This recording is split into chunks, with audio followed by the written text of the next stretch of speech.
और जिस दिन हम जबान से ये कह देते हैं कि अशहदु अन्ना मुहम्मदुर रसूलुल्लाह, तो हम साथ में ये इकरार भी कर लेते हैं कि अब हम अपनी मर्जी के मालिक नहीं हैं। जो मन में आया, जो दिल में आया वो कर लिया, जो जी में आया वो खा लिया, जिस चीज का दिल चाहा उसको देख लिया।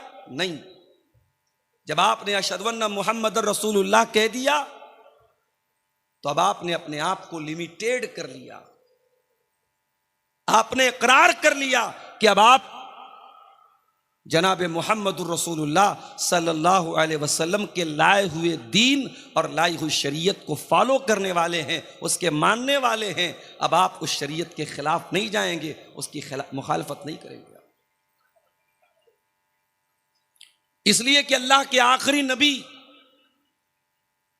अपनी मर्जी से, अपनी ख्वाहिश नफ्स से कुछ नहीं बोलते थे। यहां तक कि अल्लाह के नबी अगर गुस्से में भी कोई बात बोलते थे तो उस बात में भी अल्लाह का कोई हुक्म होता था, आप अपनी मर्जी से नहीं बोलते थे। वमा यंतिकु अनिल हवा इन हुवा इल्ला वह्युन यूहा। ओ लोगो, मेरा नबी अपनी मर्जी से, अपनी जबान से कुछ नहीं निकालता। उनकी जुबान से निकलने वाला हर लफ्ज हक होता है, हर बात सच्ची होती है। वो अल्लाह का पैगाम अपनी जबान से निकालते हैं। दुनिया में एक फिरका है जो कहता है कि साहब हम कुरान को मानते हैं, हदीस को नहीं मानते। क्यों? कहते हैं कुरान ऑथेंटिक है, हदीस ऑथेंटिक नहीं है। क्यों भाई? कहते हैं नबी के दौर में कुरान तो लिखा गया, हदीस लिखी नहीं गई। गलत है ये बात। नबी के दौर में कुरान भी लिखा गया, नबी के दौर में हदीस भी लिखी। हजरत अब्दुल्ला बिन अम्र बिन आस कहते हैं, मैं अल्लाह के रसूल की हर बात को लिख लेता था। मुझे लोगों ने मना किया कि तुम हर बात को मत लिखा करो। अल्लाह के प्यारे नबी बशर हैं, इंसान हैं। हो सकता है कभी गुस्से की हालत में आपके मुंह से कोई नाजेबा बात निकल जाए, कोई ऐसी बात निकल जाए जो मुनासिब ना हो, इसलिए तुम नबी की हर बात को मत लिखा करो। हजरत अब्दुल्ला कहते मैंने लिखना बंद कर दिया। फिर मैंने ये बात जनाब मुहम्मदुर रसूलुल्लाह सल्लल्लाहु अलैहि वसल्लम को बताई कि अल्लाह के नबी, मैं आपकी हर बात को लिखता था, लोगों ने मुझे मना किया, अब मैं नहीं लिखता हूं। अल्लाह के प्यारे नबी ने क्या फरमाया? तिरमिजी की सही रिवायत है, आपने फरमाया उक्तुब वल्लज़ी नफ्सु मुहम्मदिन बियदिही मा यखरुजु मिन्हु इल्ला हक़्क़ुन। आपने फरमाया ऐ अब्दुल्ला, मेरी हर बात को तुम लिख लिया करो, उस अल्लाह की कसम जिसके हाथ में मोहम्मद की जान है। ऐ अब्दुल्ला, मोहम्मद की जबान से जो भी निकलता है वो बरहक होता है, वो सच होता है, वो सत्य होता है, वो अल्लाह की तरफ से होता है। मोहम्मद गुस्से में भी अपनी मर्जी से कुछ नहीं बोलते। ये मकाम है जनाब मोहम्मद रसूलुल्लाह। गुस्से में भी आप अपने मन से कुछ नहीं बोलते। जब आपने कलमा पढ़ा अशहदु अन्ना मुहम्मदुर रसूलुल्लाह, आपने इकरार कर लिया कि मैं उस नबी का मानने वाला हूं, उस नबी की लाई हुई शरीयत को मानने वाला हूं। इतना ही नहीं, जब आप ये कहते हैं कि हम मुसलमान हैं और जब आप ये कलमा पढ़ते हैं अशहदु अल्ला इलाहा इल्लल्लाह व अशहदु अन्ना मुहम्मदन अब्दुहु व रसूलुहु, जब आप ये कलमा पढ़ते हैं, ये कलमा पढ़ते ही आप इस बात की गवाही भी देते हैं कि मैं दुनिया में सबसे ज्यादा अगर किसी से मोहब्बत करता हूं तो अल्लाह से करता हूं और उसके रसूल से करता हूं। अल्लाह से बढ़ के कुछ नहीं, रसूल से बढ़ के कुछ नहीं। इस कलमे का एक मतलब यह भी है, दुनिया में बहुत सारी चीजों से हम मोहब्बत करते हैं, माल से मोहब्बत करते हैं, औलाद से मोहब्बत करते हैं, माँ बाप से हमें मोहब्बत होती है, भाई बहनों की मोहब्बत होती है, बीवी बच्चों की मोहब्बत होती है, कारोबार की मोहब्बत होती है, धन दौलत की मोहब्बत होती है, घर मकान की मोहब्बत होती है, मगर एक मोहब्बत ऐसी है जो इन सारी मोहब्बतों से बढ़ करके, वो कौन सी मोहब्बत है? आइए कुरान का 10वां पारा खोलते हैं। सूरह तौबा की आयत नंबर 24 में अल्लाह फरमाता है, कुल इनकान आबाउकुम व अबनाउकुम व इख्वानुकुम व अज़वाजुकुम व अशीरतुकुम व अम्वालुन इक़्तरफ़्तुमूहा व तिजारतुन तख़शौन कसादहा व मसाकिन तरदौनहा। 8 चीजों का नाम लिया अल्लाह, और ये 8 चीजें वो हैं, दुनिया का कोई इंसान नहीं कह सकता कि इन 8 चीजों से मुझे मोहब्बत नहीं है। कुल इनकान आबाउकुम, ऐ नबी आप फरमा दीजिए, अगर तुम अपने बापों से मोहब्बत करते हो, कौन बेचारा है जो अपने बाप से मोहब्बत नहीं करता? हां, वही अपने बाप से मोहब्बत नहीं करेगा जिसके सीने में दिल नहीं पत्थर होगा। जिसके सीने में दिल होगा वो अपने बाप से नफरत नहीं कर सकता। एक बात बोलूं आपसे, जब मां बाप की बात आती है ना, तो आमतौर से मां की कुर्बानियों का नाम लिया जाता है। मां पेट में रखती है, मां जन्म देती है, मां दूध पिलाती है, मां गीले बिस्तर पे सो जाती है। मां की खूबियों को बयान करते करते बाप के एहसान कहीं पीछे छुप जाते हैं मेरे भाई। मां का एहसान नजर आता है, बाप का एहसान नजर नहीं आता। तेरी मां ने अगर 9 महीने तुझे पेट में रखा है तो तेरी मां को सपोर्ट करने वाला, तेरी मां को खिलाने पिलाने वाला, तेरी मां की हर जरूरत का ख्याल रखने वाला तेरा बाप है। तूने अगर मां के दूध को पी करके तेरे जिस्म में जान आई है तो बाप की उंगली ने तुझे जिंदगी में चलना सिखाया है।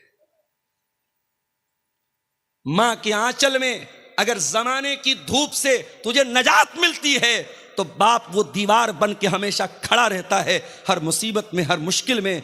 मैंने देखा है बेटे पर मुसीबतें आती हैं, कितने बापों को मैंने देखा है जिंदगी भर की गाड़ी कमाई खर्च कर देते हैं अपने बेटे को बचाने के लिए। इसलिए मां के एहसान अपनी जगह हैं, बाप के एहसानात को कभी अंडर एस्टिमेट मत करना मेरे भाइयों, बाप के एहसान को कभी कमजोर मत समझना। कुल इनकान आबाउकुम, ऐ नबी आप कह दीजिए अगर अपने बाप से मोहब्बत करते हो, वो अबनाउकुम, और अगर अपनी औलाद से मोहब्बत करते हो। औलाद से कौन मोहब्बत नहीं करता? औलाद नाफरमान है, औलाद बदतमीज है, औलाद बात नहीं मानती है, औलाद गलत काम करती है, तब भी माँ बाप रातों में उठ के जब दुआ के लिए हाथ उठाते हैं ना, तो उसी औलाद की भलाई के लिए हाथ उठाते हैं। ये अल्लाह ताला ने ये मोहब्बत दिल में डाली है। इस मोहब्बत पर इंसान का बस नहीं है, इस मोहब्बत पर इंसान का कंट्रोल नहीं है। हर बाप अपनी औलाद से मोहब्बत करता है, हर मां अपनी औलाद से मोहब्बत करती है। हाँ, एक दिन ऐसा आएगा जब मां को अपने बच्चे की भी फिक्र नहीं होगी, और वो दिन कौन सा होगा? वो कयामत का दिन। अल्लाह ने फरमाया ना सूरह हज की शुरुआत की आयत में, या अय्युहन्नासु तक़ू रब्बकुम इन्न ज़लज़लतस्साअति शैउन अज़ीम यौम तरौनहा तज़हलु कुल्लु मुर्ज़ियतिन अम्मा अर्ज़अत व तदउ कुल्लु ज़ाति हम्लिन हम्लहा। कयामत के दिन दूध पिलाने वाली मां, दुनिया में यह पॉसिबल नहीं है। मां अपने दूध पीते बच्चे को कभी नहीं छोड़ सकती। गाजा में बम बरस रहा है, बारूद बरस रहा है, लेकिन मां अपने बच्चे को छोड़ के नहीं भागती है। अपने बच्चे को अपने आंचल में, अपनी गोद में लिए लिए मां मर जाती है, मगर बच्चे को नहीं छोड़ती।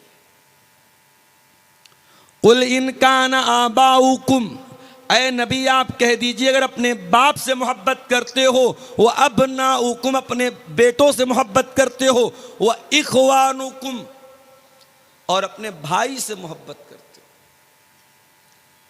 भाई भाई के कहते हैं ना, भाई भाई के जिसमें एक माँ बाप का खून दौड़ता है। पड़ोसी पड़ोसी से झगड़ा कर रहा है, हमसे कोई मतलब नहीं होता। गांव में गांव का किसी से झगड़ा हुआ, हमें कोई मतलब नहीं। हमारे भाई को किसी ने मार दिया, हमें गुस्सा आ जाता है। हमारे भाई को किसी ने गाली दे दी, हमें गुस्सा आ जाता है। ये गुस्सा क्यों आता है? ये अल्लाह ताला ने मोहब्बत डाली है भाई की दिल। अगर तुम अपने भाइयों से मोहब्बत करते हो, वह अज़वाजुकुम, और अगर तुम अपनी बीवियों से मोहब्बत करते हो, शादी के बाद शौहर और बीवी की मोहब्बत भी बड़ी अनमोल मोहब्बत है मेरे भाई। ये वो मोहब्बत नहीं है जो किसी रेस्टोरेंट में, किसी पार्क में, किसी फेसबुक और व्हाट्सएप के चैटिंग में तैयार हुई है। ये मोहब्बत निकाह के जरिए तैयार हुई है। ये अल्लाह ने मोहब्बत डाली है। शौहर के दिल में बीवी की मोहब्बत, बीवी के दिल में शौहर की मोहब्बत। और एक बात बोलूं, शौहर बीवी के बीच में अगर मोहब्बत नहीं है तो यह रिश्ता नहीं चल सकता। यह रिश्ता तभी चलेगा जब एक दूसरे की मोहब्बत होगी। अगर मोहब्बत नहीं है तो मशीन की तरह यह रिश्ता चलेगा। शौहर आएगा, अपनी जरूरत पूरी करेगा, बीवी अपना हक अदा करेगी, बस काम खत्म। दिल का दिल से कोई कनेक्शन नहीं होगा जब तक दिल में मोहब्बत ना हो एक दूसरे की। बड़ा प्यारा रिश्ता है मियां बीवी का रिश्ता। जानते हो इस रिश्ते को अल्लाह ने लिबास कहा है। कुरान का दूसरा पारा उठाओ, हुन्ना लिबासुल लकुम व अंतुम लिबासुल लहुन्ना। तुम अपनी बीवियों के लिए लिबास हो और तुम्हारी बीवियां तुम्हारे लिए लिबास हैं। ये लिबास क्यों कहा? तुम्हारी बीवी तुम्हारे लिए लिबास है, लाइक अ ड्रेस। तुम्हारी बीवी तुम्हारे लिए ड्रेस है। तुम्हारी बीवी तुम्हारे लिए वैसी है जैसे तुम्हारा कपड़ा है। भाई बीवी का कपड़े से क्या ताल्लुक है? कपड़ा हमेशा बदन के साथ लगा रहता है। आप रात में सोते हैं तो भी बनियाइन और लुंगी के साथ सोते हैं। बीवी शौहर के लिए लिबास है, शौहर बीवी के लिए लिबास है। दोनों एक दूसरे के साथ अटैच्ड हैं, एक दूसरे से संबंधित हैं, एक दूसरे से बंधे हुए हैं। दोनों अलग नहीं हो सकते। मैं अभी तकरीर करने के पहले कपड़ा चेंज करना था। मैंने डॉक्टर साहब से कहा थोड़ा कोई कमरा दे दीजिए, मैं कपड़ा चेंज करूं। आदमी भी कपड़ा चेंज करता है तो अकेले में चेंज करता है, और औरत तो करती है। हम किसी के सामने बगैर कपड़े के रहना पसंद नहीं करते। कपड़ा हमारी इज्जत पर पर्दा डालता है। कपड़ा हमारे ऐब पर पर्दा डालता है।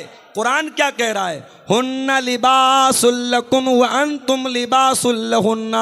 तुम्हारी बीवियां तुम्हारे लिए लिबास हैं, वो तुम्हारे ऐब के ऊपर पर्दा डालती हैं और तुम अपनी बीवियों के ऐब पर पर्दा डालते हो। अगर शौहर बीवी के ऐब पर पर्दा न डाले और बीवी शौहर के ऐब पर पर्दा न डाले तो मियाँ बीवी होने का कोई मतलब नहीं। जो बीवी शौहर की बुराई करे, जो शौहर बीवी की बुराई करे, बीवी शौहर की गीबत करे, शौहर बीवी की गीबत करे, तो समझो वो एक दूसरे के लिबास नहीं है। लिबास तो पर्दा डालता है, लिबास तो एक दूसरे के ऐब को छुपाता है। अच्छा, लिबास का एक मकसद और भी है। मैं तकरीर करने के लिए आता हूं, सदरी पहनता हूं। बहुत सारे उलमा शेरवानी पहनते हैं। बांग्लादेश के या बंगाल के अक्सर उलमा जो आते हैं, मैं देखता हूं लंबा वाला जुब्बा पहनते हैं। क्यों पहनते हैं भाई? हर आदमी की अपनी एक चॉइस है, और इस्लाम ने इसीलिए लिबास में कोई लिमिटेशन नहीं रखी, कोई पाबंदी नहीं रखी कि आप कुर्ता ही पहनो, आप जुब्बा ही पहनो, आप पैंट शर्ट ही पहनो। इस्लाम ने कुछ कंडीशन बताई। मर्द का कपड़ा टखने के नीचे नहीं होना चाहिए, औरत का कपड़ा टखने के ऊपर नहीं होना चाहिए।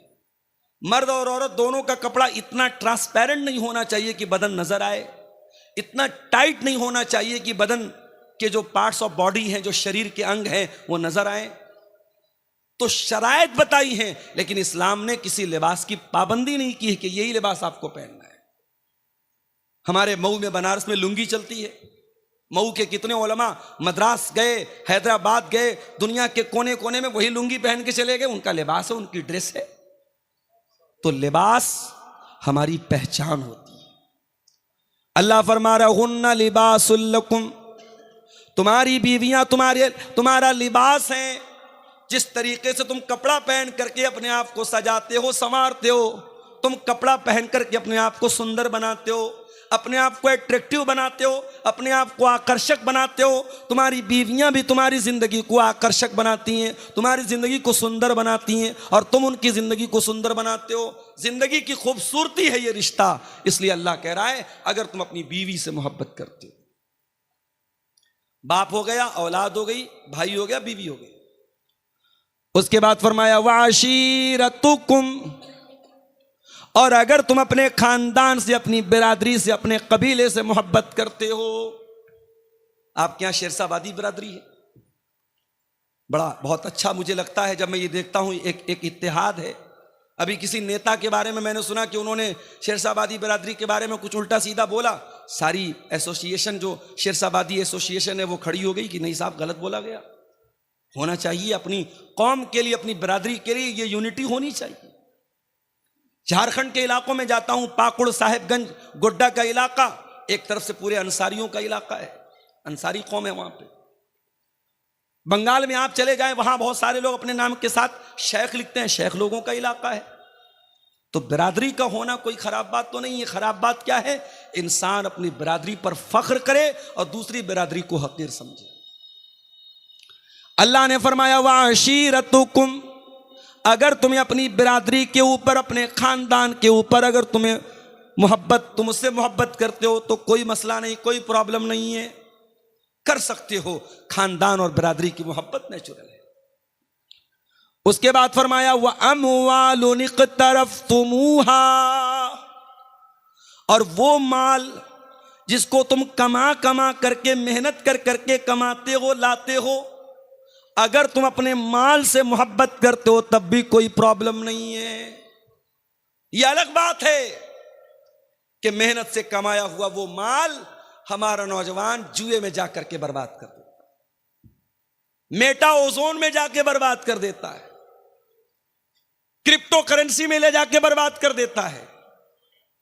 हमारे नौजवान को क्या चाहिए? बैठे बिठाए पैसा चाहिए। कोई कंपनी आती है, साहब 1 लाख रुपया लगा तो हर महीने 15,000 देंगे, हमारा नौजवान झट से तैयार हो जाता है। बैठे बिठाए पैसा किसको बुरा लगता है? मुंबई और हैदराबाद के मुसलमानों का करोड़ों रुपया, ऐसी ही एक कंपनी आई थी, उसने दावा किया था 1 लाख रुपया आप लगाओ, हम 3,000 रुपया हर महीने आपको देंगे, हम बिजनेस करेंगे, आपके पैसे से आपको प्रॉफिट देंगे। दुनिया का कौन सा ऐसा कारोबार है जिसमें सिर्फ प्रॉफिट होता है? मेरे भाई, कारोबार का मतलब प्रॉफिट और लॉस दोनों होता है। इंडियन शेयर मार्केट पिछले 1 महीने में धड़ाम धड़ाम गिर रही है, आज भी मार्केट काफी गिरी हुई है। तो मार्केट का काम है अप एंड डाउन होना, कभी चढ़ती है कभी उतरती है। कंपनी ने दावा किया कि नहीं साहब, आप हमारे यहां 1 लाख रुपया लगाओ, कभी 3,000 मिलेगा, कभी 3,100 मिलेगा, कभी 2,900 मिलेगा, एक नियर अबाउट आपको 3,000 रुपया मिलेगा। अब जिसके पास 10 लाख रुपया था, उसने सोचा यार 10 लाख लगा दो, 30,000 रुपया महीना मिलेगा। मुंबई के अंदर लोगों ने फ्लैट बेच दिया अपना, 50 लाख का फ्लैट था, बेच दिया कि 50 लाख लगाऊंगा, हर महीने 1.5 लाख रुपया मिलेगा, क्या बुरा है। मकान बेच दिया, फ्लैट बेच दिया, किराए पे रहने लगे। कंपनी सारे लोगों का पैसा लेके भाग गई, आज सब बेचारे रो रहे हैं। तो मेरे भाइयों, ये पैसा जो आप मेहनत से कमाते हैं, अपने नौजवानों से कहना चाहूंगा, इसको जुए में बर्बाद मत करना। ये मेटा ओजोन, ये क्रिप्टो करेंसी और ये शेयर मार्केट की बहुत सारी नाजायज शक्लें, शेयर मार्केट की सारी शक्लें नाजायज नहीं हैं, उसकी बहुत सारी शक्लें जायज भी हैं, उसको बैठ करके डिस्कस किया जा सकता है, लेकिन बहुत सारी शक्लें शेयर मार्केट की नाजायज हैं। तो शेयर मार्केट हो गई, क्रिप्टो मार्केट हो गई, इसी तरीके से आजकल ये जो है कमोडिटी मार्केट चल रही है, सोने और चांदी का कारोबार हो रहा है। इन तमाम चीजों में जो एक ये गारंटीड मुनाफा है, और ये है कि साहब हम पैसा लगा के करोड़पति बन जाएंगे, 100 रुपया लगा के 1000 कमा लेंगे, ये जुआ है। इसमें अपने पैसे को बर्बाद मत करो मेरे। कुरान कह रहा है वह अमवालुन इक़्तरफ़्तुमूहा, अगर अपने माल से तुम मोहब्बत करते हो, जिस माल को तुम मेहनत से कमा कमा करके इकट्ठा करते हो। कोई इंसान अगर ये बोले साहब हमको माल से मोहब्बत नहीं है, झूठ बोल रहा है, वो झूठा है, मक्कार है। माल से मोहब्बत तो नेचुरल चीज है मेरे भाई। अब ये अलग बात है, किसी को माल से इतनी मोहब्बत होती है कि माल कमाने के चक्कर में हलाल हराम की परवाह भी नहीं करता। माल से इतनी मोहब्बत होती है, ज़कात नहीं निकालता, दान नहीं करता, चंदा नहीं करता। करोड़ों की हैसियत है, मोहल्ले में मदरसे का चंदा हो रहा है, मस्जिद का चंदा हो रहा है, ये 10,000 दे सकता है, ये 1 लाख दे सकता है, ये चंदा देता है 500 रुपया। इसके पास पैसा तो है, दिल नहीं है। तो किसी के दिल में माल की ज़्यादा मोहब्बत है, किसी के दिल में कम मोहब्बत है, मगर माल से मोहब्बत सबको है। उसके बाद फरमाया हुआ तिजारतुन तख्शौन कसादहा, और ए ईमान वालों, अगर तुम अपने बिजनेस से, अपने कारोबार से, अपने व्यापार से, अपने धंधे से, अपनी दुकान से मोहब्बत करते हो, जिस कारोबार के बारे में तुम्हें यह डर होता है कि कहीं घाटा ना हो जाए, हर कारोबारी को यही डर रहता है घाटा ना हो जाए, तो ये 7 चीज हो गई। और 8वीं चीज व मसाकिनु तरदौनहा, और ऐ मुसलमानों, अगर तुमको अपने घर बार से मोहब्बत है, अपने मकान से मोहब्बत है, अपनी बिल्डिंग से मोहब्बत है, माँ बाप से मोहब्बत, औलाद से मोहब्बत, भाई से मोहब्बत, बीवी से मोहब्बत, खानदान से मोहब्बत, माल से मोहब्बत, तिजारत से मोहब्बत, घर बार से मोहब्बत, अल्लाह ने 8 चीजों का नाम लिया। और 8 चीजों का नाम लेने के बाद अल्लाह क्या कहता है, जरा गौर कीजिएगा। अहब्बा इलैकुम मिनल्लाहि व रसूलिही व जिहादिन फी सबीलिही, अगर इन 8 चीज़ों की मोहब्बत तुम्हारे दिल में अल्लाह से ज़्यादा हो जाए, रसूल से ज़्यादा हो जाए, और अल्लाह की राह में जिहाद से ज़्यादा हो जाए, फतरब्बसू, तो तुम अल्लाह के अज़ाब का इंतज़ार करो, हत्ता यअतियल्लाहु बिअम्री, अल्लाह ताला अपने अज़ाब को सामने लाएगा। पता ये चला आप मोमिन हैं, आप मुसलमान हैं, आपके दिल में सबसे ज्यादा मोहब्बत किसकी होनी चाहिए, अल्लाह की और उसके रसूल की होनी चाहिए। दुनिया की सारी मोहब्बतें इन 2 मोहब्बतों पर कुर्बान है मेरे भाई। अब मैं अपने तकरीर के असल टॉपिक की तरफ आ रहा हूं। हमें अपने रसूल से मोहब्बत तो करनी है, सवाल यह पैदा होता है कितनी मोहब्बत करनी है। कुरान करीम जवाब देता है अन्नबिय्यु औला बिल मोमिनीन मिन अनफुसिहिम, के नबी मोमिन, नबी से ईमान वाले अपनी जान से ज़्यादा प्यार करते हैं, ईमान वाले नबी से अपनी जान से ज़्यादा मोहब्बत करते हैं, जान से बढ़ के अपने नबी से प्यार होना चाहिए। अब आप कहेंगे मौलवी साहब ये कैसे पॉसिबल है, जान से बढ़ के कोई कैसे प्यार कर सकता। आइए मैं आपको एग्जाम्पल देता हूँ। हजरत खुबैब इब्न अदी को देखो, इनको मक्का वालों ने अरेस्ट कर लिया, गिरफ्तार कर लिया, इनको सूली पे चढ़ाने की तैयारी हो गई है। मक्का वालों ने कहा खुबैब कोई आखिरी ख्वाहिश, कोई अंतिम इच्छा अगर हो तो बता दो। कहा कि मैं 2 रकात नमाज पढ़ना चाहता हूं। क्या ठीक है, 2 रकात नमाज पढ़ दो तुम। और आज भी दुनिया में तकरीबन हर कंट्री में, हर देश में फांसी देने से पहले और सजाए मौत देने से पहले मरने वाले की अंतिम इच्छा पूछी जाती है, और अगर पूरी करने लायक होती है तो पूरी भी करवाई जाती है। खुबैब इब्न अदी ने कहा मैं 2 रकात नमाज पढ़ना चाहता हूं। कहा ठीक है पढ़ लो। हजरत खुबैब इब्न अदी ने हल्की 2 रकात नमाज पढ़ी, सलाम फेरा, कहा है मक्का वालों, अगर इस बात का डर न होता कि कहीं तुम ये न समझने लगो मैंने मौत के डर से नमाज को लंबा किया है, तो मैं थोड़ी और लंबी नमाज पढ़ता। कहा है खुबैब एक बात बताओ, क्या तुम ये तसव्वुर कर सकते हो कि हम तुम्हें छोड़ दें और तुम्हारी जगह तुम्हारे नबी को सूली चढ़ा दें? नऊजुबिल्लाह। अगर तुम ऐसी बात अपने मुंह से निकाल दो कि ऐ लोगों मुझे छोड़ करके मेरे नबी को सूली पर चढ़ा दो, तो ऐ खुबैब हम गौर कर सकते हैं, हम विचार कर सकते हैं कि तुम्हें छोड़ दें। मेरे प्यारे साथियों, खुबैब इब्ने अदी को मालूम है थोड़ी देर में मुझे सूली पे चढ़ा दिया जाएगा, मेरी तिक्का बोटी कर दी जाएगी, मेरे बदन के टुकड़े टुकड़े कर दिए जाएंगे। ऐसे मौके पर खुबैब को ऑफर दिया जा रहा है, तुझे कुछ नहीं करना है, बस जबान से ये कहना है मेरी जगह मेरे नबी होते तो हम तुम्हें छोड़ सकते हैं, तो तुम बताओ तुम्हारी क्या राय है। खुबैब बिन अदी कहते हैं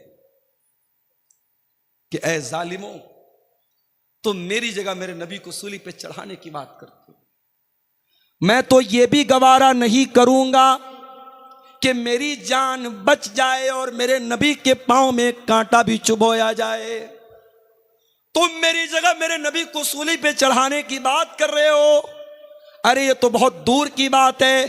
खुबैब तो ये भी गवारा न करेगा कि खुबैब की जान को बख्श दिया जाए, खुबैब को रिहा कर दिया जाए और बदले में खुबैब के नबी के पांव में कांटा चुभोया जाए। अल्लाह अकबर, ये थी मोहब्बत, ये थी मोहब्बत। अन नबिय्यु औला बिल मोमिनीन मिन अनफुसिहिम, ईमान वाले अपने नबी से अपनी जान से ज्यादा प्यार करते हैं।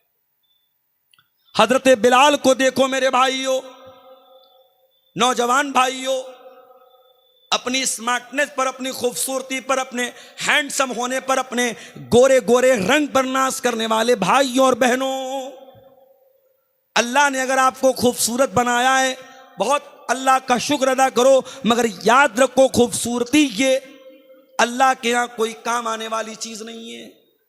अल्लाह के यहां आपकी शक्ल सूरत ये मैटर नहीं करती है, अल्लाह के आपका अमल मैटर करता है, आपका कैरेक्टर मैटर करता है, आपका अकीदा मैटर करता है। बड़े स्मार्ट है, बड़े हैंडसम है, दुनिया में कोई देखता है बड़ी तारीफ करता है, यार ये बंदा बड़ा खूबसूरत लगता है, ये लड़की बड़ी खूबसूरत है। दुनिया वालों के कॉम्प्लीमेंट हासिल करने के लिए, दुनिया वालों की तारीफ हासिल करने के लिए अपने गोरे गोरे रंग पर नाश करने वालों, अपनी गोरी चमड़ी पर नाश करने वालों, बिलाल कोई गोरा तो न था, बिलाल कोई हैंडसम तो न था, बिलाल कोई स्मार्ट तो न था, बिलाल का रंग काला था। बिलाल हबशा के गुलाम थे, उनका मालिक उमैया बिन खल्फ उनको अरब की तपती हुई रेत पर लिटाता था और कहता था ए बिलाल हम तुम्हें छोड़ देंगे, बस एक बार तुम ये कह दो इस्लाम का इनकार कर दो और मोहम्मद के दीन का इनकार कर दो और हमारे 360 बुतों की इबादत का इकरार कर लो, ऐ बिलाल हम तुम्हें छोड़ देंगे। ऐ बिलाल तेरे ईमान का क्या कहना, तेरी इस्तिकामत का क्या कहना, तेरे दिल में रसूल की मोहब्बत का क्या कहना। बिलाल उस तपती हुई रेत पर लेटे हुए हैं, सीने पर गरम पत्थर रखा हुआ है, बिलाल की सीने की चर्बी अरब की तपती हुई रेत में पिघल रही है, मगर बिलाल की जबान से क्या निकलता है, अहद अहद अहद, नहीं नहीं ऐ उमैया बिन खल्फ तू कान खोल करके सुन ले, मैं एक अल्लाह की तौहीद पर ईमान ला चुका हूं, अब तौहीद से कॉम्प्रोमाइज करने वाला नहीं हूं, अब तौहीद से समझौता करने वाला नहीं हूं। तौहीद से बढ़ के कुछ नहीं है मेरे भाई, मिनिस्टर का ओहदा भी नहीं है, गांव का प्रधानी तो छोड़ दो, विधायक की विधायकी तो छोड़ दो, सांसद की सांसदी तो छोड़ दो, मिनिस्टर की मिनिस्ट्री और बादशाह की बादशाहत, ये तौहीद से बढ़ के नहीं है मेरे चाहते। तो तौहीद से कोई कॉम्प्रोमाइज नहीं किया जाएगा। हजरत बिलाल ने तौहीद से कॉम्प्रोमाइज नहीं किया, तपती रेत पर लिटा दिया गया, मगर बिलाल ने तौहीद को नहीं छोड़ा मेरे भाई। मेरे प्यारे साथियों, सबसे बढ़ करके अगर मोहब्बत करना है तो अल्लाह से करना है और रसूल से करना है, और जब हमारा रसूल से मोहब्बत करते ही हैं तो एक बात और समझ लीजिए, दुनिया वालों का एक दस्तूर है, कायदा कानून है, इंसान जिससे मोहब्बत करता है उसको क्या पसंद है क्या नापसंद है इस बात का भी ख्याल करता है कि नहीं करता है। मिसाल के तौर पे मैं आता हूं आपके सीमांचल में, आपको मालूम है यूपी से ताल्लुक है मेरा, बिहार बंगाल में चावल ज्यादा इस्तेमाल होता। मैं आता हूं, लोग पूछते मौलाना साहब चावल खाबे ना रोटी खाबे, मैं कहता हूं दोनों खाबो, रोटी भी खाबो चावल भी खाबो। तो अब आप ये क्यों पूछते हैं अपने उलमा से कि आप क्या खाएं? कि आपको ये लगता है कि भाई मौलाना है, हमारे मेहमान हैं, हमें इनकी पसंद और नापसंद का ख्याल करना चाहिए। अब हमें पसंद है मछली, हमें पसंद है मुर्गा, और आप ला के रख दे भंटे की और बैगन की सब्जी, तो हमें थोड़ी पसंद आएगी। हम तो आप ला के रख देंगे, हम खा लेंगे, मगर हमें नागवार गुजरेगा। तो जब हम नबी का कलमा पढ़ते हैं और नबी से मोहब्बत करते हैं, तो क्या हमें और आपको यह जानना नहीं चाहिए कि हमारे नबी को क्या पसंद था और क्या नापसंद था? आज की हमारी तकरीर का ये एक टॉपिक का किस्सा है कि नबी को क्या पसंद था और क्या नापसंद था। इस पर हम थोड़ी सी रोशनी डालेंगे। आइए हम हदीस की किताबों को उठाते हैं। अल्लाह के प्यारे नबी, जंगे ओहद का मैदान है, इस्लाम की दूसरी लड़ाई चल रही है, ओहद की लड़ाई। अल्लाह के प्यारे नबी अल्लाह की बारगाह में दुआएं कर रहे हैं, और दुआ में अल्लाह के नबी कहते हैं, अल्लाहुम्मा हब्बिब इलैनल ईमान, ऐ अल्लाह मेरे दिल में ईमान की मोहब्बत पैदा कर दे। वज़य्यिनहु फी क़ुलूबिना, और ऐ अल्लाह ईमान को मेरे दिल में मुज़य्यन कर दे, ईमान को सजा दे, ईमान को अट्रैक्टिव बना दे। पता ये चला कि नबी को ईमान से बहुत मोहब्बत थी। नबी को यह पसंद था कि लोग ईमान ले आए। सीमांचल वालों, मनसाही और कटिहार के लोगों, मैं आपसे सवाल करता हूं, आप ये बताइए कि ईमान किसको बोलते हैं? कितने लोग हैं उनसे सवाल करो, साहब ईमान किसको बोलते हैं, नहीं मालूम? चलिए आपको बता देता हूं ईमान किसको बोलते हैं। ईमान 6 चीजों को बोलते हैं। अंतुमिना बिल्लाही व मलाइकतिही व कुतुबिही व रुसुलिही वल यौमिल आखिरी वल क़द्रि खैरिही व शर्रिही। 6 चीजों को मानने का नाम ईमान है। अल्लाह को मानना, उसके फरिश्तों को मानना, उसके रसूलों को मानना, उसकी किताबों को मानना, क़यामत के दिन को मानना और तकदीर को मानना। इन 6 चीजों को माने बगैर कोई मोमिन नहीं हो सकता, कोई ईमान वाला नहीं हो सकता। और यह भी नोट कर लो, ईमान सिर्फ दिल की आस्था का नाम नहीं है। ईमान दिल से मानने को भी कहते हैं, और जबान से इकरार करने को भी कहते हैं, और अमल करने को भी कहते हैं। अगर कोई जबान से इकरार करता है और दिल से सच नहीं मानता, तब भी मोमिन नहीं है। कोई दिल से सच मानता है, जबान से इकरार नहीं करता है, तब भी मोमिन नहीं है। और अगर कोई जबान से इकरार भी करता है, दिल से तस्दीक भी करता है और अमल नहीं करता है, तो ईमान वाला तो है मगर कमजोर ईमान वाला है, क्योंकि अमल से ईमान घटता और बढ़ता है। ईमान घटता और बढ़ता है। जलसे में आप आए, तकरीर आपने सुनी, आपका ईमान बढ़ गया।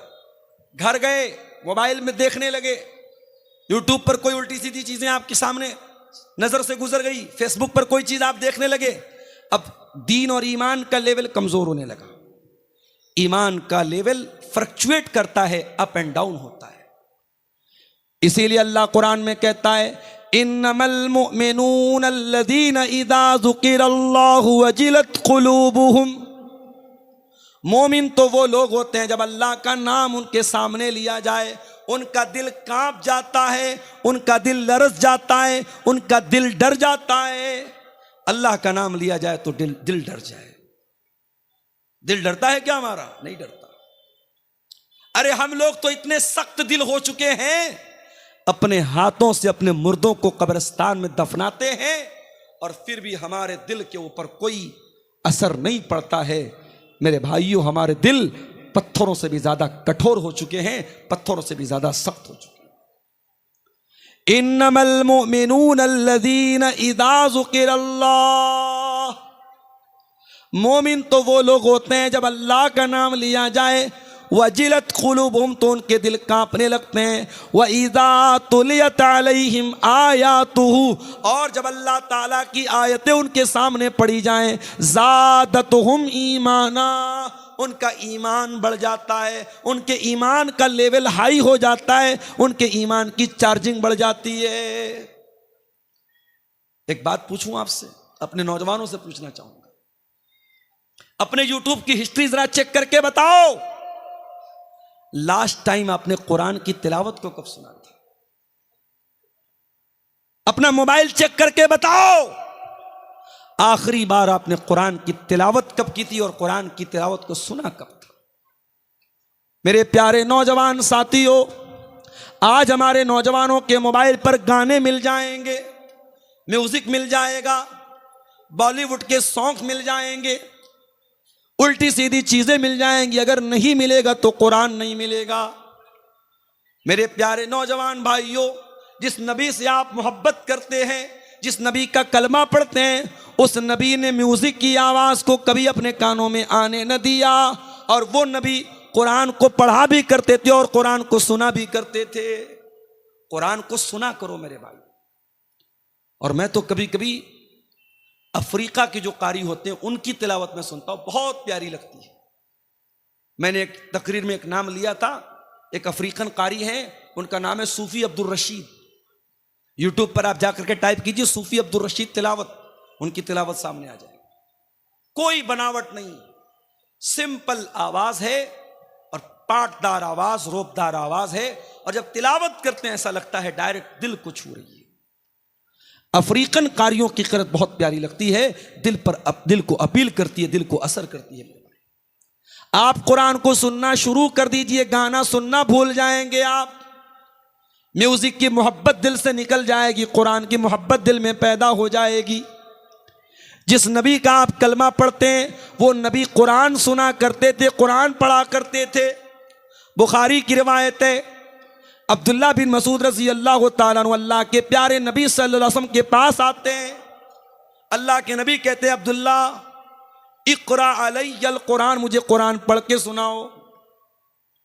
हजरत अब्दुल्ला ने कहा, मैं आपको कुरान पढ़ के सुनाऊं? अय अल्लाह के रसूल, आपके ऊपर तो कुरान उतरा है, कुरान नाजिल हुआ है, मैं आपको कैसे पढ़ के सुनाऊं? आपने फरमाया, अय अब्दुल्ला मैं दूसरे के मुंह से सुनना चाहता हूं। हजरत अब्दुल्ला बिन मसूद बहुत प्यारा कुरान पढ़ते थे। अभी दिल्ली में ऑल इंडिया अहले हदीस कॉन्फ्रेंस में जो मदीना के इमाम आए थे, शेख अब्दुल्ला अल बुआईजान, उन्होंने नमाज पढ़ाई दिल्ली में। अल्लाह अकबर, कितनी प्यारी आवाज। इस वक्त हरम के जो नए इमाम आए हैं मक्के में, रमजान के लास्ट में मैं गया तो इत्तेफाक से एक दिन तरावी की नमाज मैंने उनके पीछे पढ़ी। उनका नाम है शेख बदर तुर्की। अल्लाह अकबर, क्या कुरान पढ़ते हैं। शेख सऊद शुरैम की कमी को पूरा करने का काम कर रहे हैं शेख बदर तुर्की, बहुत ही प्यारा कुरान पढ़ते हैं। आवाज अच्छी हो, और आवाज अच्छी आवाज में कोई कुरान पढ़े मेरे भाइयों, तो इंसान का दिल बेदार हो जाता है, इंसान की रूह सरशार हो जाती है। अब्दुल्ला बिन मसूद बहुत अच्छा कुरान पढ़ते थे।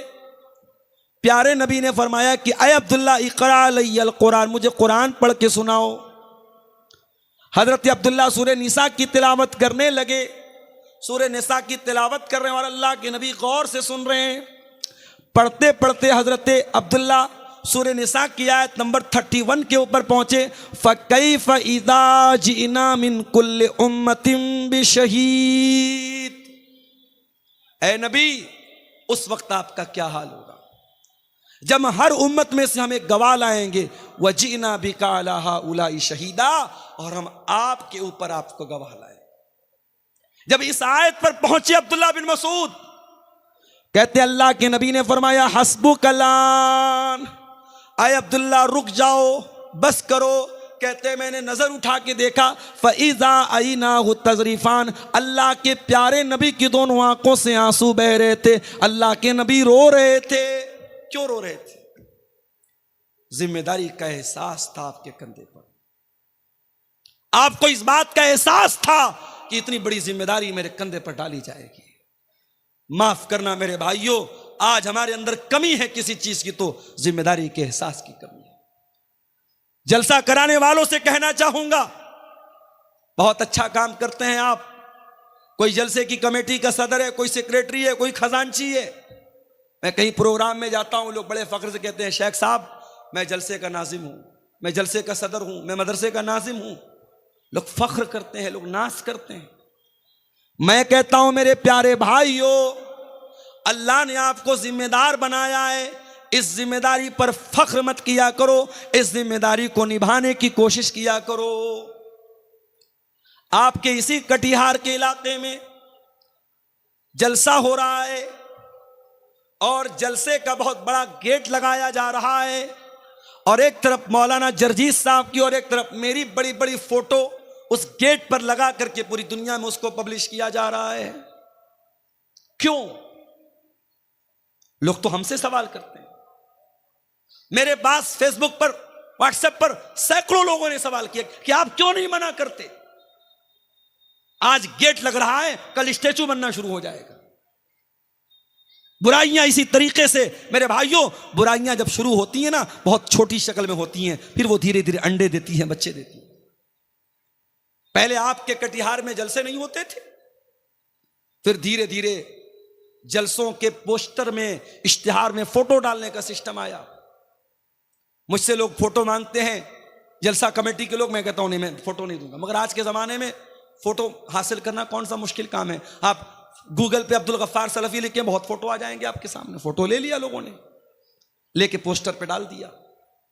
अब लोग तो मुझसे पूछते हैं, अब्दुल गफ्फार साहब आपने क्यों परमिशन दी, कोई जा। मैंने कहा भाई मैं मना करता हूं, मगर ये जलसे वाले माने तब तो। और अभी आपके इसी इलाके में एक प्रोग्राम होने वाला है और बड़े बड़े गेट पर कद आदम साइज का हमारा और मौलाना जर्जीस साहब का फोटो लगा दिया लोगों ने। अब साहब वो लोग मुझसे पूछ रहे हैं कि आप लोग मौलवी हैं कि नेता हैं, क्या हैं आप। जिम्मेदारों से कहना चाहूंगा, जलसे की कमेटी के लोगों से कहना चाहूंगा, आप कोई राजनीतिक प्रोग्राम नहीं करते हैं, कोई पॉलिटिकल प्रोग्राम नहीं है। आप एक रिलीजियस फंक्शन, एक धार्मिक आयोजन, एक मजहबी प्रोग्राम करते हैं। और जब मजहबी प्रोग्राम करते हैं तो मजहब के दायरे में रह करके काम कीजिए। मैं हर तकरीर में बोल रहा हूं, सीमांचल के जलसों में पाई जाने वाली खराबियों पर शायद, मैं दावा तो नहीं करता हूं, शायद जितना मैंने बोला है शायद किसी दूसरे वक्ता ने, किसी दूसरे मुकर्रिर ने बोला होगा। ये औरतों का जमघट, ये लड़कियों का सड़कों पर लाइन लगा करके एक दूसरे के सामने खड़ा होना, ये औरतों का, लड़कियों का बैठ करके खरीदारी करना, ये जवान लड़कियों का सज संवर करके प्रोग्राम में आना, मैंने हर बात को लेकर के टोका है, मना किया है, इतराज किया है। मगर वो कहावत है, भैंस के आगे बीन बजाओ, भैंस खड़ी पगुराए, भैंस की तरह हम और आप हो चुके हैं मेरे भाई। जिम्मेदार हो तो ये जिम्मेदारी आपके गर्दन पर एक बहुत बड़ी अमानत है। इस अमानत के बारे में सोचो मेरे भाई। जलसा करा रहे हो, जलसे के अंदर कोई ऐसा काम न हो कि कल कयामत के दिन अल्लाह आपसे पूछे कि तू जलसे का सदर था, तू जलसे का सेक्रेटरी था, तू कमेटी में था, तूने ये काम क्यों होने दिया। और मैं ये भी बता दूं, मुझे मालूम है 500 लोग, 1000 लोग जलसे में आते हैं, इसमें ज्यादातर लोग इंटरटेनमेंट करने आते हैं, मनोरंजन करने आते हैं। किसकी तकरीर कैसी थी, बंगला वक्ता कैसा बोला, उर्दू वक्ता कैसा बोला, अब्दुल गफ्फार साहब कैसा बोले, फला साहब कैसा बोले, बस वो इसी मकसद के लिए आते हैं। मगर मैं ये भी जानता हूं इन हजारों लोगों की भीड़ में शायद अल्लाह मेरी तकरीर को सुन करके किसी एक बंदे को हिदायत दे दे।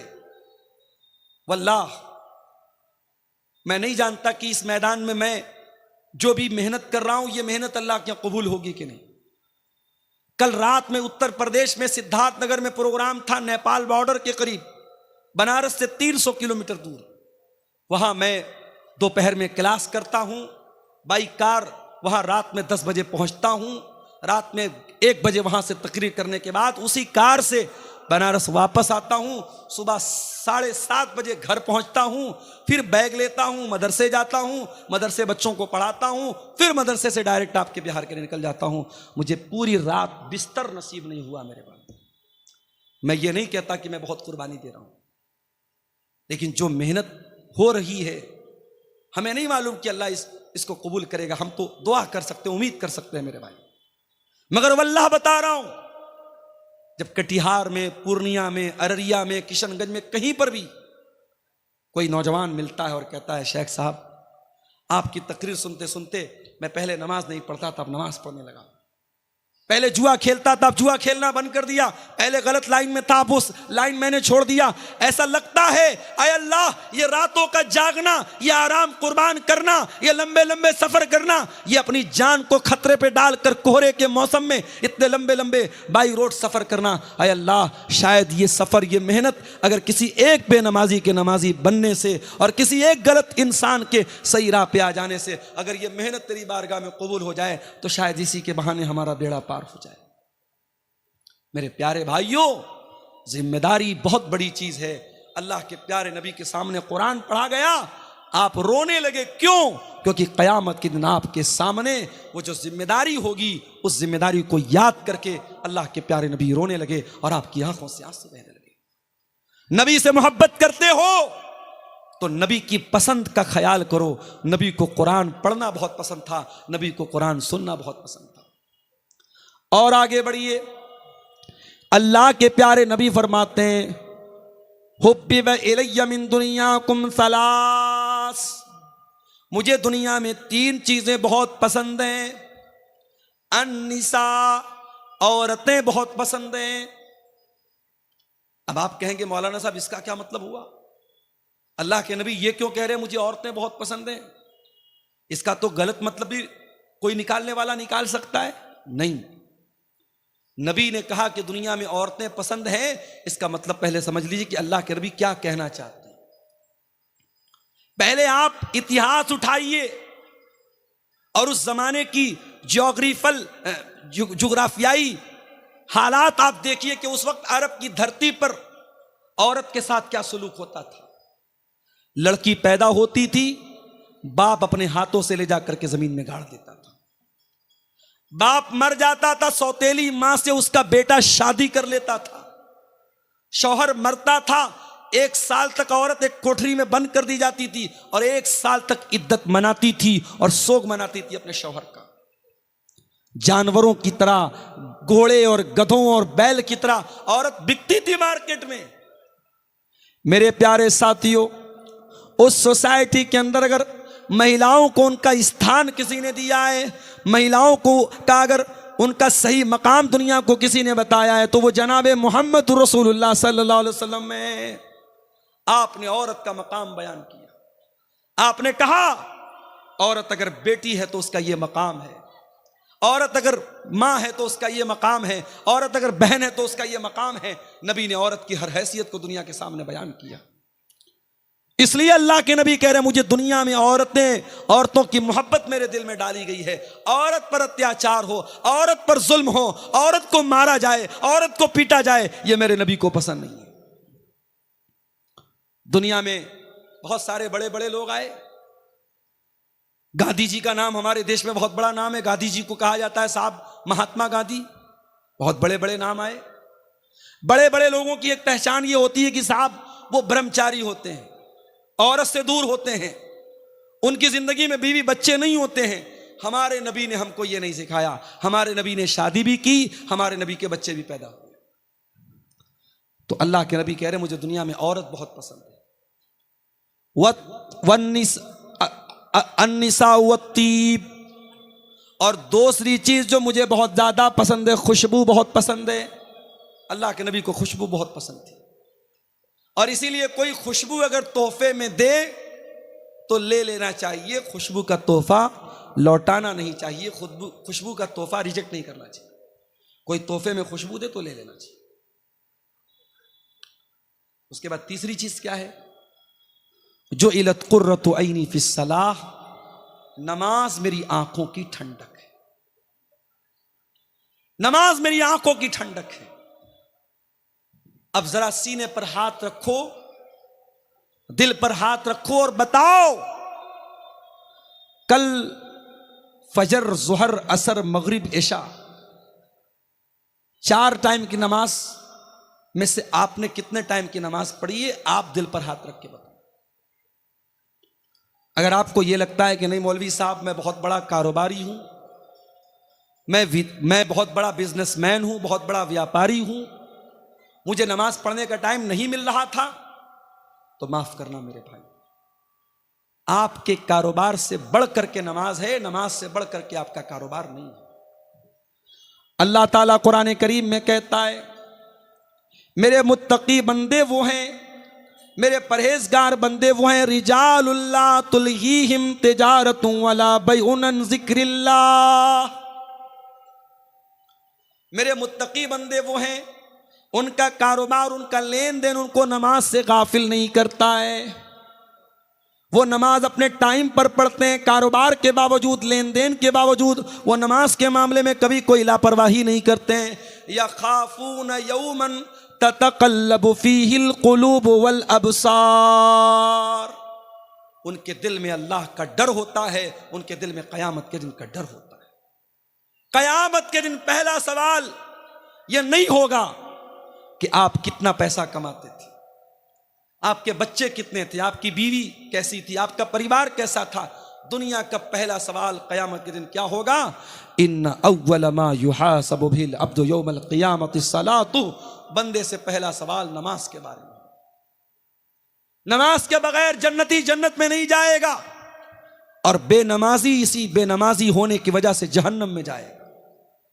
अल्लाह कुरान के 29वें पारे में कहता है, जब जन्नती जन्नत में चले जाएंगे, जहन्नमी जहन्नम में चले जाएंगे, जन्नती जहन्नमियों से सवाल करेंगे, मा सलककुम फी सकर। ऐ जहन्नमियों, तुम जहन्नम में क्यों आए? तुमने कौन सा ऐसा गुनाह किया था तुम जहन्नम में चले आए? कालू लम नकु मिनल मुसल्लीन। तो जहन्नमी जवाब देंगे, हम नमाज नहीं पढ़ते थे। मेरे भाइयों, अगर नबी से मोहब्बत करते हो, नबी को नमाज से बहुत मोहब्बत थी। नबी जब टेंशन में होते थे तो बिलाल से कहते थे, या बिलाल अरिहना बिस्सलाह। ऐ बिलाल, नमाज के जरिए हमारे दिल को सुकून अता करो। मेरे नबी जब टेंशन में होते थे नमाज में खड़े हो जाते थे, मुसल्ले पर खड़े हो जाते थे। नमाज के जरिए बंदा अपने रब से सबसे ज्यादा करीब होता है। मेरे नौजवान भाइयों, जिनको जॉब नहीं मिल रही है, जो गवर्नमेंट जॉब के लिए एग्जाम दे करके बैठे हैं और रिजल्ट के इंतजार में हैं, जो आईएएस की तैयारी कर रहे हैं, जो आईपीएस की तैयारी कर रहे हैं, जो यूपीएससी की तैयारी कर रहे हैं, जो बीपीएससी की तैयारी कर रहे हैं, जो नीट के एग्जाम की तैयारी कर रहे हैं, दुनिया की कोई भी टेंशन हो, आओ अल्लाह की बारगाह में सजदा तो करो, अल्लाह के आगे अपना सर तो झुकाओ, अपने रब से सजदे में मांग लो जो मांगना है। और खास तौर से रात में अगर टाइम मिले तो तहज्जुद की नमाज पढ़ दो मेरे भाइयों, और तहज्जुद की नमाज में सजदे में मांग लो अल्लाह से जो मांगना है। इंशाअल्लाह आपकी दुआ कबूल होगी। अक़रबु मा यकूनुल अब्दु मिन रब्बिही व हुवा साजिद। बंदा अपने रब से सबसे ज्यादा करीब अगर होता है तो सजदे की हालत में होता है। और आगे बढ़िए, अल्लाह के नबी को एक चीज और बहुत ज्यादा पसंद थी, और वो चीज क्या थी? शर्म व हया बहुत ज्यादा आपको पसंद थी। एक मर्तबा एक औरत आपके पास आई। औरत का नाम था फातिमा बिनते उक़बा। वो बैत लेने के लिए आई। उसने आकर के, पर्दे के उस पार औरत है, इस पार अल्लाह के नबी हैं। वो कहती है, अल्लाह के नबी मैं बैत करती हूं। नबी ने कहा बैत करो, वो कहती है मैं बैत करती हूं। आपने कहा बैत करो, अल्लाह के साथ शिर्क नहीं करोगी। उसने कहा हम अल्लाह के साथ शिर्क नहीं करेंगे। आपने कहा चोरी नहीं करोगी। उसने कहा चोरी नहीं करेंगे। आपने कहा जिना नहीं करोगी। जब उस लड़की ने, उस औरत ने जिना का नाम सुना, हदीस के अल्फाज है, मुस्नद अहमद की रिवायत है, उस औरत ने अपने हाथ को अपने सर पर रखा। उसको बहुत हैरत हुई। इज्जतदार औरत, शरीफ औरत, अच्छे खानदान की औरत जिना के बारे में सोच भी नहीं सकती है। अय अल्लाह के नबी, आप मुझसे बैत लेना चाहते हैं, मैं तो जिना के बारे में सोच भी नहीं सकती। अल्लाह के नबी को उस औरत का अंदाज बहुत पसंद आया। आपने हजरत आयशा से कहा कि देखो कितनी शरीफ औरत है, कितनी इज्जतदार औरत है। जिना का नाम आया तो उसने फौरन सर पर हाथ रख लिया। उसके लिए ये तसव्वुर के बाहर की बात है, ये सपोज भी नहीं कर सकती, ये सोच भी नहीं सकती कि जिना करेगी वो औरत। और आज हालात क्या हैं? आज हालात ये हैं कि पहले के दौर में पूरे गांव में, पूरे इलाके में अगर किसी के बारे में ये सुन लिया जाए कि वो गलत काम कर रहा है या वो लड़की गलत काम कर रही है, पूरा गांव थूकता था उस लड़का और लड़की के ऊपर। और आज हालात ये है मेरे भाइयों, हालात ये हैं, गर्लफ्रेंड बॉयफ्रेंड ये कल्चर आम होता चला जा रहा है। और आज जिनाकारी और बदकारी को प्रमोट किया जा रहा है। आज रेलवे स्टेशन पर चले जाओ, बड़े बड़े पार्कों में चले जाओ, बड़े बड़े होटलों में चले जाओ, मुसलमान लड़कियां मुसलमान लड़के आपको इस लानत में, इस बुराई में, इस दलदल में मुब्तला नजर आएंगे मेरे भाई। जिना से अपने आप को बचाओ मेरे भाइयों। अल्लाह के नबी बेहयाई को बहुत ज्यादा नापसंद करते थे और हया को बहुत ज्यादा पसंद करते थे।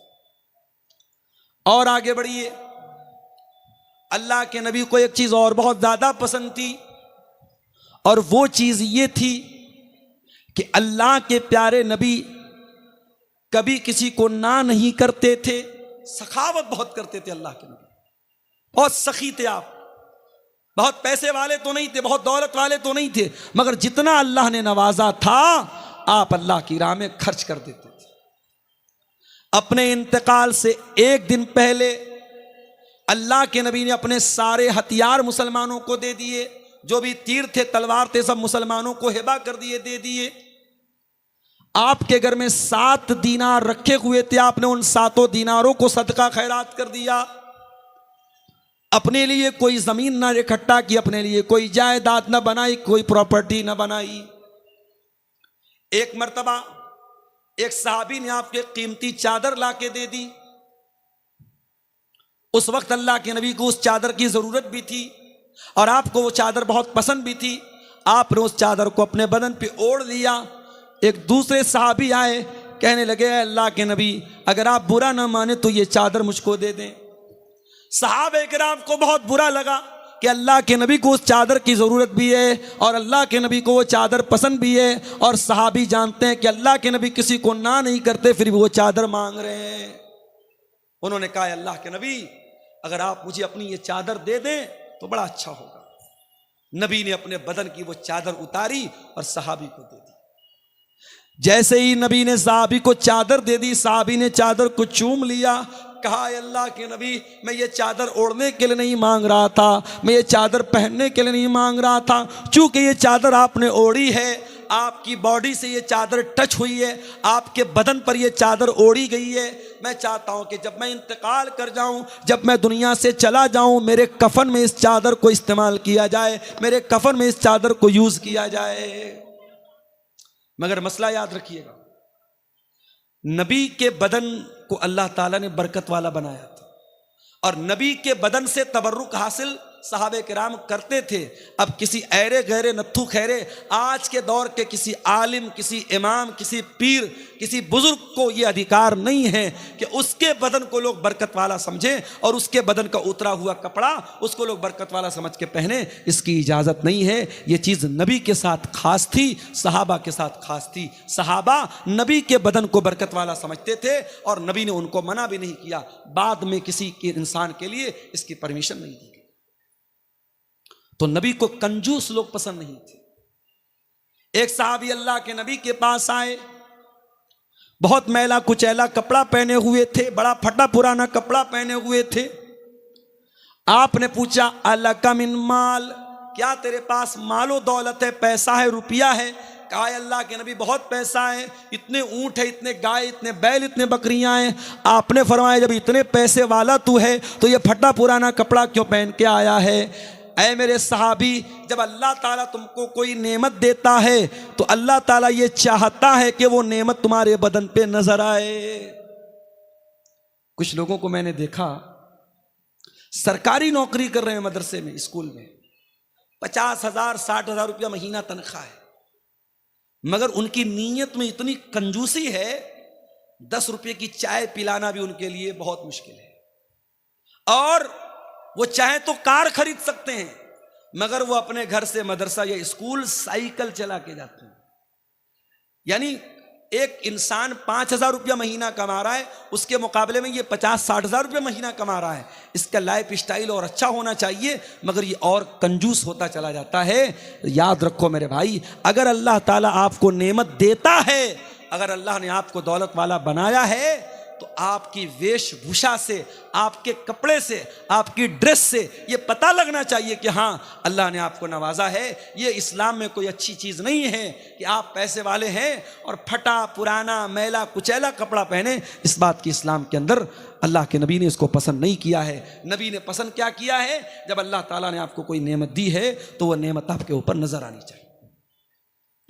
इसी तरीके से मेरे भाइयों, अल्लाह के नबी को एक चीज और बहुत ज्यादा पसंद थी, और वो चीज ये थी कि आप आखिरत की नेमतों को पाना चाहते थे और दुनिया की नेमतों से बस जरूरत भर आप फायदा उठाते थे। दुनिया से आप दिल न लगाते थे, दुनिया से बहुत ज्यादा आप रिश्ता नहीं जोड़ते थे। इसकी 2-3 मिसालें आपके सामने बयान कर देता हूं। अल्लाह के प्यारे नबी के पास एक मर्तबा सहाबे किराम आते हैं, चटाई पर अल्लाह के नबी लेटे हुए हैं और चटाई के निशान आपके बॉडी के ऊपर, आपके शरीर के ऊपर पड़े हुए हैं। सहाबे किराम अपने नबी की ये हालत देख करके तड़प जाते हैं। सहाबे किराम कहते लवी तखजना लका वीतान या रसूल अल्लाह, अय अल्लाह के नबी आप हमको इजाजत दे दे, हम आपके लिए आराम दे, गद्दे का इंतजाम कर दे, बिस्तर का इंतजाम कर दें। आपने फरमाया माली वली दुनिया, ऐ मेरे सहाबा मेरा दुनिया से क्या लेना देना है। मा अना इल्ला कराकिबिन इस्तज़ल्ल तहत शजरतिन सुम्मा राह फतरकहा, ऐ मेरे सहाबा मैं तो दुनिया में उस मुसाफिर की तरह हूँ जो सफ़र पे निकला है और किसी पेड़ की छाँव में आराम कर रहा है और थोड़ी देर वो आराम करता है फिर अपनी मंजिल की तरफ चला जाता है। ऐ मेरे सहाबा ये दुनिया मेरे लिए वक्ती आराम करने की जगह है, ये दुनिया मेरी मंजिल नहीं है, ये मेरी आराम करने की जगह है, ये मेरा आखिरी ठिकाना नहीं है। ये अल्लाह के नबी का मिजाज था, ये अल्लाह के नबी की पसंद थी। और आगे बढ़िए, एक मर्तबा हजरत उमर आते हैं अल्लाह के नबी के कमरे में। नबी का कमरा है, एक चटाई बिछी हुई है, एक लकड़ी का प्याला रखा हुआ है, किनारे थोड़ी सी जौ रखी हुई है, एक चमड़े का थैला है जिसमें पानी भरा हुआ है। यही नबी का पूरा कमरा है और यही नबी की कुल कायनात है। कोई फर्नीचर नहीं, कोई मसेरी नहीं, कोई गद्दा नहीं, कोई नरमो नाजुक तकिया नहीं। नबी के कमरे में ये छोटी छोटी चीजें हैं। हजरत उमर फारूक की आंखों में आंसू आ जाते हैं, रोने लगते हैं और कहते हैं अल्लाह के नबी, कैसर और किसरा तो अपने अपने महलों में आराम से रहते हैं, आप तो अल्लाह के आखिरी नबी हैं, आप हम सबके चहेते हैं, हम सबके महबूब हैं और आप ऐसी ज़िंदगी गुजर कर रहे हैं। हाय अल्लाह के नबी, हम ऐसा होते हुए नहीं देख सकते, ये हमको ठीक नहीं लग रहा, ये हमको मुनासिब नहीं लग रहा। बादशाह, दुनिया के बादशाहों की आपके सामने क्या औकात है। कैसर और किसरा तो अपने महलों में आराम से रहते हैं और आप ऐसी मामूली चटाई पर लेटते हैं और ऐसी सिंपल जिंदगी आप गुजर करते हैं। आपने फरमाया ऐ उमर अमा तरजा अन तकून लहुमुद दुनिया, ऐ उमर क्या तुम ये नहीं चाहोगे कि कैसर और किसरा को दुनिया का ऐशो आराम मिल जाए, दुनिया की नेमतें मिल जाएं, व तकून लना अल आखिरा, और तुम्हारे नबी को अल्लाह ताला आखिरत की नेमतों से नवाज दे। ऐ उमर, तुम्हारा नबी दुनिया बनाने के लिए नहीं आया, तुम्हारा नबी आखिरत बनाने के लिए आया। मेरे भाइयों, उसी नबी का कलमा हम और आप पढ़ते हैं। हम और आप गौर करें, 24 घंटे को हम डिवाइड करें कि 24 घंटे में कितने घंटे हम दुनिया को देते हैं और कितने घंटे आखिरत को देते हैं। रात में बिस्तर पे सोने जाओ तो सोचो, बच्चों के लिए ये जमीन बना दिया, ये जायदाद बना दिया, ये कर दिया, वो कर दिया, बैंक में इतना बैलेंस बना दिया, इतना पैसा बीवी को दे दिया, इतना पैसा बच्चों के लिए बना दिया। कब्र की जिंदगी के लिए आपने क्या किया, आखिरत की जिंदगी के लिए आपने क्या किया, कयामत के दिन को अल्लाह की बारगाह में जवाब देने के लिए आपने क्या तैयारी करके रखी है। इसीलिए अल्लाह कुरान में कहता या अय्युहल्लज़ीना आमनुत्तकुल्लाह वल तंजुर नफ्सुम मा क़द्दमत लिग़द वत्तकुल्लाह, ऐ ईमान वालो अल्लाह से डरो और हर इंसान गौर करे कि उसने कल के लिए क्या तैयारी की है। कल के लिए आपके पास क्या प्लान है, आखिरत के लिए आपके पास क्या प्लान है, कब्र की जिंदगी के लिए आपके पास क्या प्लान है। दुनिया में लोगों को खुश करने के चक्कर में हम हराम काम भी करते हैं। लड़की की शादी हो रही है, लड़के की शादी हो रही है। बनारस में भी एक शादी में मैंने शादी अटेंड की। जिस हॉल के अंदर शादी थी, जिस मैरिज लॉन के अंदर शादी थी, लोगों ने बताया कि 8 लाख रुपए का लॉन था। 8 लाख रुपया सिर्फ उस जगह का किराया था जहां पे वो शादी हो रही थी। वलीमा हो रहा था और वलीमा में जो तरह तरह के खाने थे, 40 लाख रुपए का खाना था। उम्मत के कितने गरीब आज भूख से मर रहे हैं। कितने लोगों के पास ढंग का मकान नहीं है, सर छुपाने को छत नहीं है। कितनी गरीब बच्चियां हैं, उनके मां बाप के पास अपनी बच्ची की शादी का इंतजाम नहीं है। और 40-40 लाख रुपए का खाना, और वो खाना भी आदमी 30% खाता है, 70% डस्टबिन में फेंका जाता है वो खाना।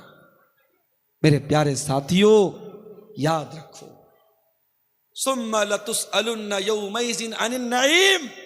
अल्लाह ने अगर कोई नेमत दी है आपको, तो इस नेमत का हिसाब हमें क़यामत के दिन देना पड़ेगा।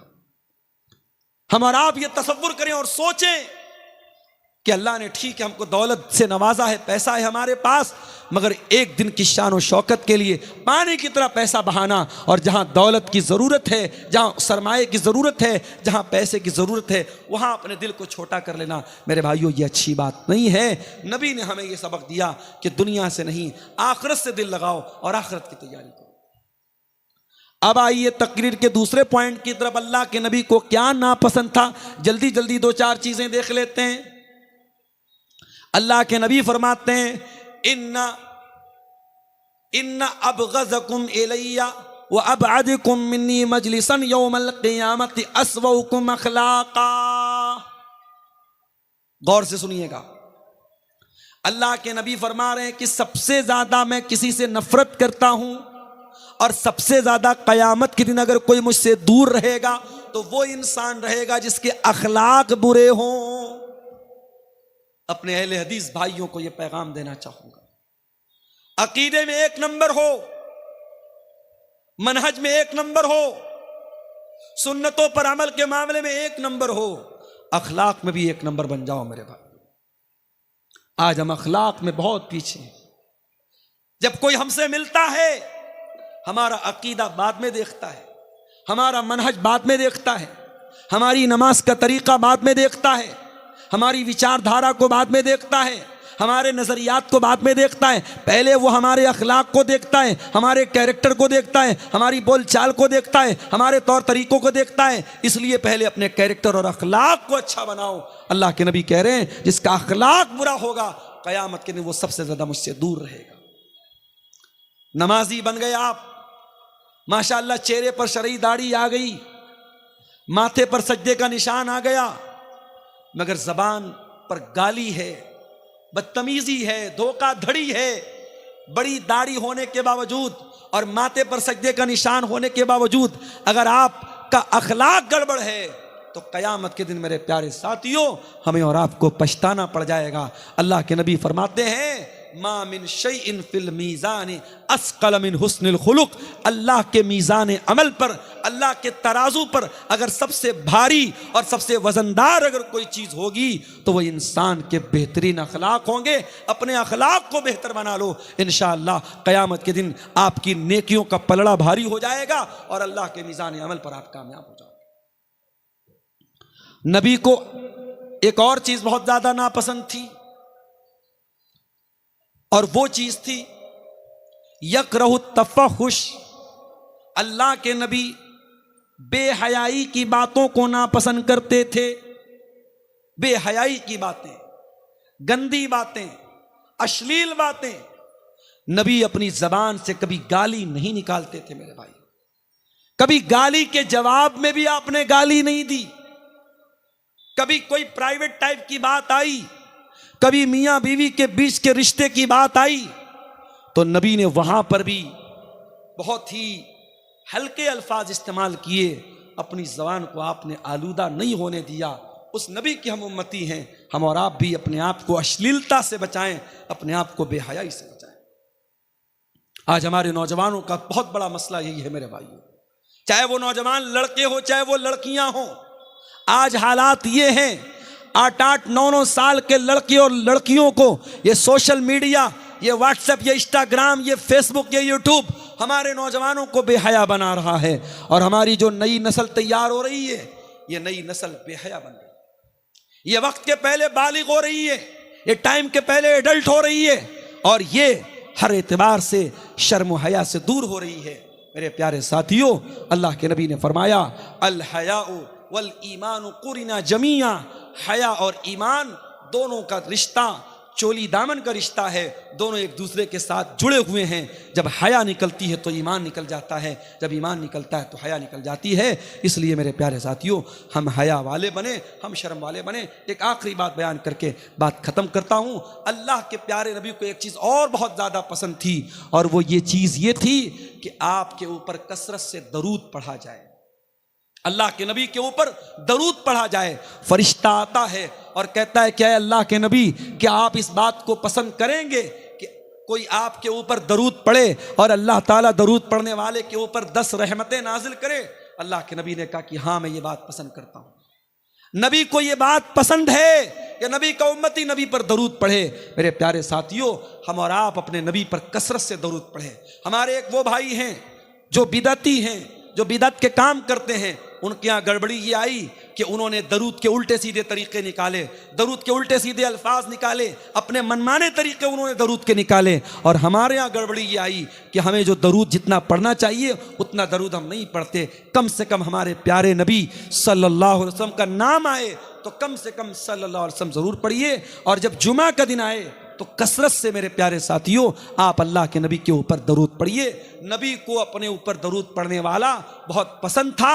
और अल्लाह के नबी ने फरमाया कि 5 टाइम की जब अजान होती है, अगर कोई इंसान अजान का जवाब देता है और अजान के बाद दुआ पढ़ता है, अल्लाहुम्मा रब्ब हाज़िहि दावति ताम्मा वस्सलातिल काइमा आति मुहम्मदनिल वसीलत वल फजीला वबअथहु मकामम महमूदन लज़ी वअदता, अगर ये दुआ पढ़ता है और अल्लाह के नबी सल्लल्लाहु अलैहि वसल्लम के ऊपर दरूद पढ़ता है, अल्लाह के नबी कहते हैं हल्लत लहू शफाअती, क़यामत के दिन उस इंसान को मेरी शफात नसीब होगी, मैं उस इंसान की शफात करूंगा।